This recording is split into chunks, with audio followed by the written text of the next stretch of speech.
Hi, welcome to the Factorologist. 4 decades ago, an unlikely character wove its way into film history with its glowing heart and desire to phone home.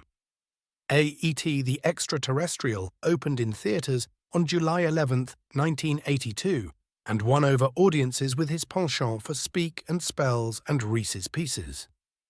The film was another breakthrough for Steven Spielberg, who had been on a roll with Jaws, 1975, Close Encounters of the Third Kind, 1977, and Raiders of the Lost Ark, 1981. It also marked the star-making turn for Drew Barrymore, who was just 7 years old when she played Gertie, as well as Henry Thomas, who won the title Human Role at the age of 9 of Elliot, the boy who bridges worlds by forming a tight friendship with an alien. Here are 10 facts you may not know about the Academy Award-winning film, which grossed almost $800 million worldwide, roughly $2.3 billion today. Number 1. Spielberg came up with the idea while directing another movie. While working on his 1977 sci-fi classic Close Encounters of the Third Kind, the director wondered about another alien concept and played out what could happen if the creature didn't go back to the mothership.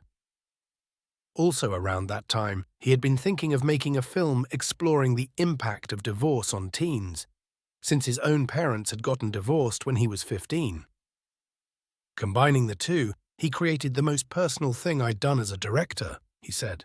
Number 2. Everything was filmed with code names for fear of plagiarism. Spielberg was worried that his innovative plot might be ripped off quickly, so he had the production go to great lengths to keep everything under wraps while they filmed from September to December 1981. Actors had to read the script behind closed doors, and everyone on the set also had to wear an ID card to ensure no unauthorized people snuck in for a peek. And the entire project was filmed under the codename A Boy's Life. Number 3. One of the movie's posters was inspired by Michelangelo. If the movie's poster of the universe with a human hand reaching out looked familiar, it's because the late artist John Alvin was inspired by Michelangelo's The Creation of Adam, the centerpiece of his Sistine Chapel fresco masterpiece. Alvin's daughter was the hand model for the image that was used to promote the film. The original artwork hung on writer and producer Bob Benditson's office wall until it was auctioned off for $394,000 in 2016. Number 4. Another actor was almost cast as Elliot. The on-screen chemistry between the child actors was crucial to the film. So before casting director Marcy Leroff finalized her choices, she invited the finalists, including a boy she had honed in on to play Elliot, over to screenwriter Melissa Matheson's home to play the role-playing game Dungeons & Dragons. In about 3 minutes, it became very clear that nobody liked this little boy, Leroff said. I just think, when you play a game sometimes, your true character comes out. He became very bossy. It just showed that he was not our kid. So I basically had to start over. Number 5. Thomas nailed the role with a teary audition. Soon, they called in Thomas, who had just been in a film called Raggedy Man, and flew him in from Texas for the audition. Leroff said they set up an improv-like scenario about the NASA officials coming to take E.T. away. The young Thomas stepped into the character so deeply that he had tears in his eyes, which, in turn, led all the others in the room to bawl as well. He just became this little boy. He used, I think, his fear and anxiety to really push further in the role, and he moved us so deeply and so fully, she said, and called it one of the most moving auditions she'd ever experienced. Number 6. Barrymore was cast after being turned down for Poltergeist. Although Barrymore and Spielberg ended up having such a close relationship that he later became her godfather, she had first auditioned for the role of clairvoyant Carol Ann, "They're Here," in his 1982 horror classic Poltergeist. Heather O'Rourke got the role, but the director turned to Barrymore for his following project. E.T. Barrymore now remembers her time fondly with a souvenir she took from the set, the red cowboy hat.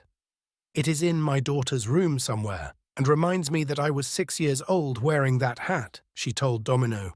I'm so glad I still have it. Number 7. 18 people contributed to E.T.'s voice. The primary voice behind the alien was an older woman named Pat Welsh, who smoked 2 packs of cigarettes a day to get that certain vocal timbre. But when it came to E.T.'s other sounds, like burping and snorting, they were sourced from all over, including from the film's sound effect creator's wife and Spielberg himself. Ultimately, there were a total of 18 people who took part in giving the fictional friend a voice, and at some points, even sea otters, raccoons, and horses were used. Number 8. Thomas ate a lot of candy on set. E.T.'s favorite treat, Reese's Pieces, which became the choice snack after Mars. Ink passed on the use of M&Ms also became Thomas's obsession. I made myself sick from eating them because we always had those 2-pound bags lying around, Thomas told CNN. They were set dressing in Elliot's room, so in between takes, I was constantly eating those things. Number 9. The movie was shot from a kid's eye level.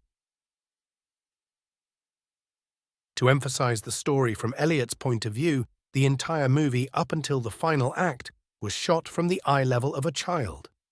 In fact, no adult face was ever shown in the film, with one big exception: Elliot's mom, Mary. She was like one of the kids, Spielberg told Entertainment Weekly. Number 10. Harrison Ford had a cameo that was cut. Among the grown-ups who appeared without their faces shown was Harrison Ford, then at the peak of his Indiana Jones fame, playing the part of the school principal who scolds Elliot after the frog rescue scene. In the cut scene, Elliot's chair starts to levitate until he hits the ceiling and crashes down with a perfect landing. Ford's character was oblivious to it all since he was too busy reprimanding the child to notice.